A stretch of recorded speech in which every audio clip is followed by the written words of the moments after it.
नमस्कार दोस्तों, मैं संतोष कुमार मिश्रा अपने YouTube चैनल धर्म यात्रा एस कुमार पर कहानी सुनाता हूँ। कृपया हमारा चैनल सब्सक्राइब करें। अपने व्यस्ततम समय के दौरान एक बार घूमने का परिवार सहित प्लान बना।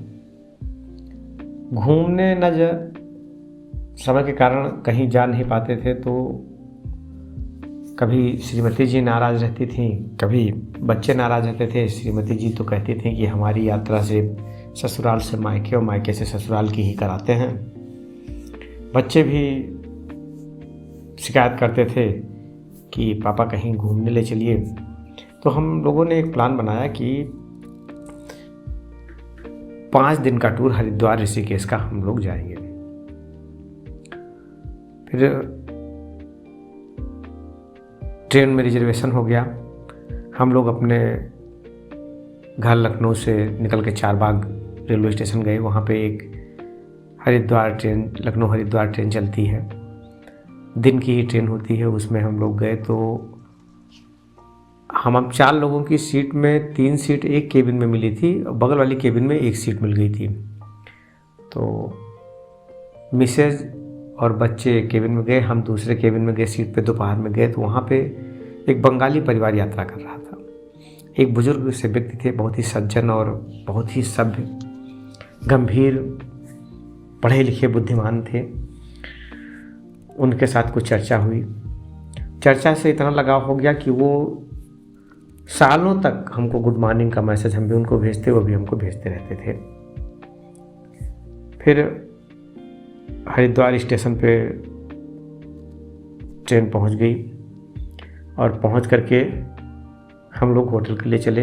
परिवार बड़ा प्रसन्नचित्त था, श्रीमती जी भी खुश थी, बच्चे भी खूब खुश थे। और हम लोग स्टेशन पे पहुंचे तो वहाँ से फिर एक ऑटो करके होटल पहुंच गए। होटल में जाने के बाद सब लोगों ने थोड़ा सा आराम किया। आराम करके फिर होटल वाले ने हम लोगों को बताया कि आप गंगा की आरती देख लीजिए। हरि की पौड़ी बड़ी दर्शनीय यह स्थल है, आप हरिद्वार में आए हैं, हरि की पौड़ी में गंगा जी की आरती जरूर देखिए। शाम को 5 बजे हम लोग वहाँ से निकले होटल से, एक ऑटो किए, थोड़ी दूर पे ही हरि की पौड़ी थी। हम लोग गए। हरि की पौड़ी बहुत ही सुंदर और रमणीक स्थल है। उसका जितना वर्णन किया जाए उतना कम है। हरिद्वार ही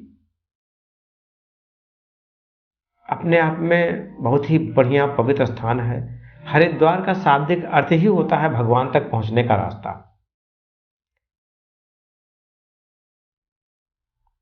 अब हम लोग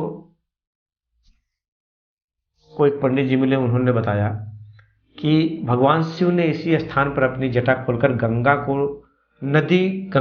नदी में मुक्त किया था। गौमुख से 253 किलोमीटर तक बहने के बाद गंगा नदी पहली बार हरिद्वार में गंगा के मैदान में प्रवेश करती है।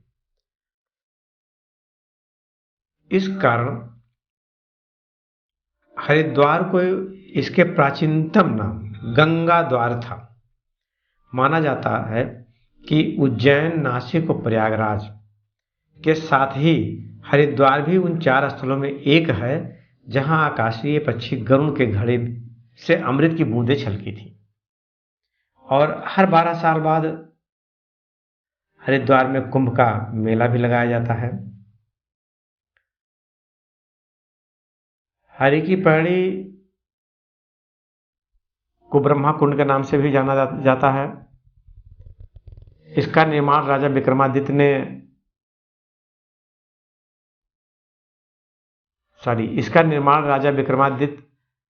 ने अपने भाई बृहस्पति की याद में करवाया था। हर की पौड़ी पे गंगा आरती हम लोगों ने देखा और वहां पे गंगा जी की धारा अविरल और शुद्ध बहुत बह रही थी। बड़ा ठंडा पानी था। हम लोग पहले गए, गंगा जी का आशीर्वाद लिए, आशीर्वाद लेके गंगा आरती देख लिए। गंगा आरती के बाद भीड़ बहुत थी, उसके बाद कम हो गई। कम होकर जब 8 बजे ये हुआ कि अब यहाँ पे चला जाए, तो मन नहीं जाने को हो रहा था। अचानक सारा कपड़ा उतार के गंगा जी में डुबकी लगाने की इच्छा हो रही थी, जो मना करने के बाद भी इच्छा को नहीं रोक मिला और जाके गंगा जी में स्नान करना पड़ा। ठंडा ठंडा पानी, दिन भर की सारी थकावट दूर। हमको नहाता देख श्रीमती जी भी आ गई, वो भी गंगा जी में स्नान की। बड़ा बढ़िया लगा, बड़ा सुंदर लगा।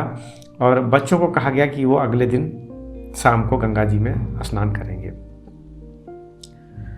अब वहाँ से हम लोग एक शाकाहारी भोजनालय में गए और भोजनालय जा कर के भोजन किए, फिर होटल आए, फिर थोड़ी सी चर्चा की आपस में, बड़ा बढ़िया लगा और फिर सब लोग सो गए। अगले दिन हम लोग एक ऑटो करके कि चलिए दर्शन के लिए, तो उसने कहा कुछ जगह हम दर्शन कराएंगे। तो सबसे पहले वो हम लोगों को मनसा देवी का मंदिर है हरिद्वार में, वहाँ लेके गया।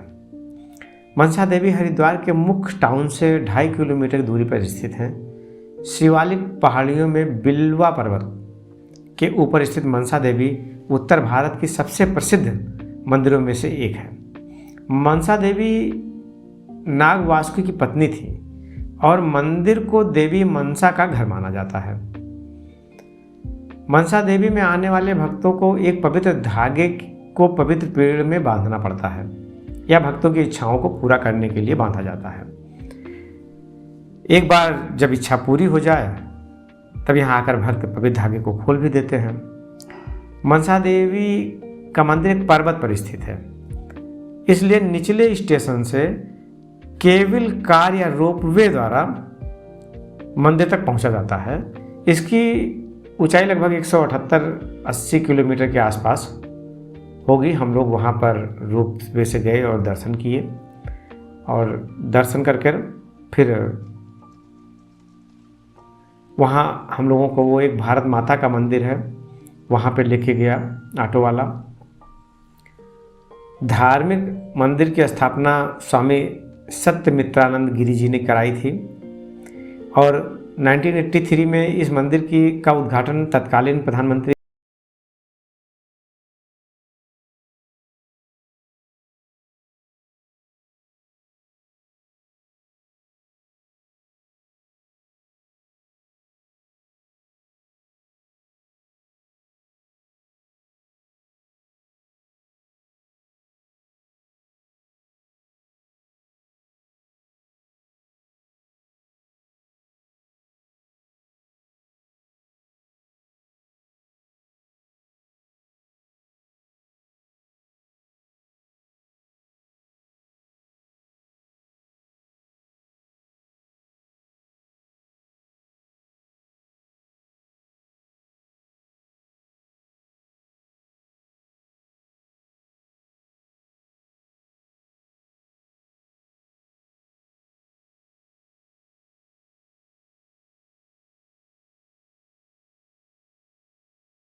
है।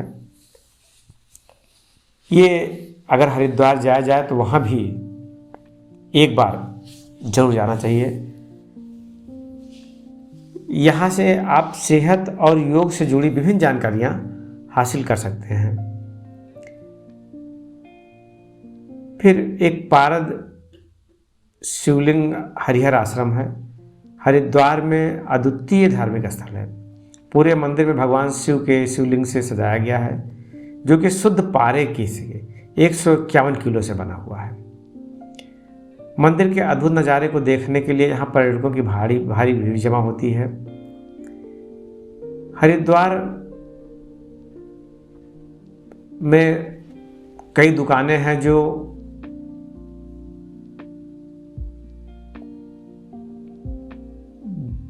पूजा का सामान वगैरह भी बेचती हैं, शंख रुद्राक्ष। दुकान ही देखने में बड़ा बढ़िया लगता है। जब कभी भी दुकान पे जाइए तो दुकान ही अपने आप में बड़ा सुंदर लगता है देखने में।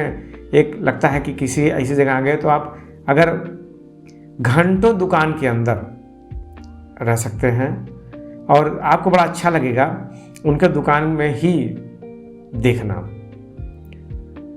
और हरिद्वार में शांति कुंज है, जहाँ आध्यात्मिक शिक्षा केंद्र है, हम लोग वहाँ भी गए और वहाँ भी जा कर के देखे। उसके बाद एक चंडी देवी का मंदिर है जो नील पर्वत पर स्थित है। हरिद्वार का मशहूर मंदिर चंडी देवी मंदिर नील पर्वत पर है। हरिद्वार पौराणिक शहर है और चंडी देवी भी दर्शन रोपवे से ही किया जाता है। इसको 51 शक्तिपीठों का एक स्थान कहा जाता है, जहां माता जी ने शुंभ और निशुंभ को मारा था और तब से माता यहीं विराजमान होकर भक्तों का कल्याण करती हैं। मंदिर पर रोपवे से हम लोग गए और जा कर के आए था और उसके बाद फिर काफ़ी यात्रा करने के बाद, कई जगह टहलने के बाद सब लोग थक गए थे, तो फिर आकर के सब लोग होटल में आराम किए। अगले दिन हमारा ऋषिकेश का प्रोग्राम था। सुबह नींद खुली और हम लोग ऋषिकेश तैयार हुए। एक गाड़ी बुलाए थे, गाड़ी हम लोग को ऋषिकेश लेके चला। तमाम स्थानों से पहाड़ियों के बीच में हम लोग ऋषिकेश को जा रहे थे। कई लोग तो गाड़ी में, हमारे आगे एक गाड़ी जा रही थी जिसमें कुछ युवा बैठे हुए थे, वो इतने तैयार थे ट्रैकिंग के लिए। ट्रैकिंग शूज, 3 रक्सेक, कुछ और बैग, मैट और इन सब के साथ खाने की भारी भरकम सामान भी उस पर लिए हुए थे। अब तैयारी तो उनकी इतनी थी कि उन्हें देख कर लग रहा था कि ये ऋषिकेश को पार कर जाएंगे, लेकिन वो सब बैठ के खाते थे, मस्ती से खा रहे थे, गा रहे थे और आनंद लेते हुए अपना जा रहे थे। तो हम लोगों को ड्राइवर ने कहा कि ऋषिकेश से आगे नीलकंठ महादेव का एक मंदिर है, पहले वहां दर्शन कर लीजिए, फिर ऋषिकेश आइए। हम लोग वहां से पहले फिर ड्राइवर गया।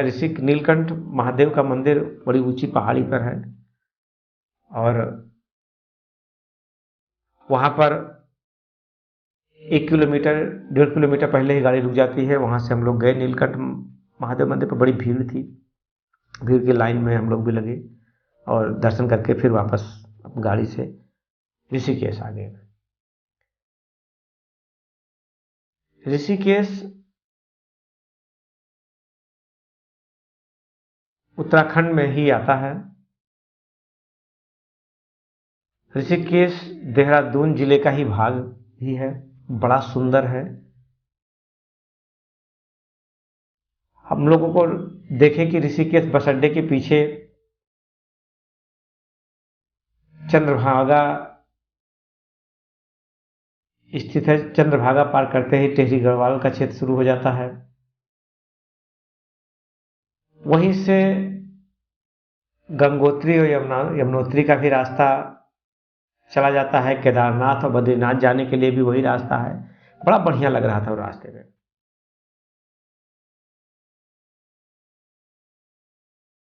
वहां पर देसी विदेशी लोगों का बड़ा जमवाड़ा था।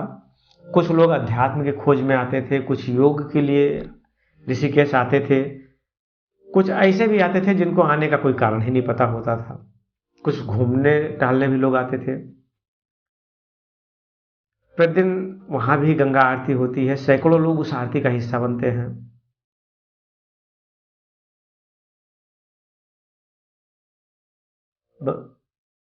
ऋषिकेश में पहुंचने के बाद लगता है कि हम कहीं किसी धार्मिक ऐसे स्थल पे आ गए हैं कि बहुत शांत एरिया, बड़ा बढ़िया और बहुत ही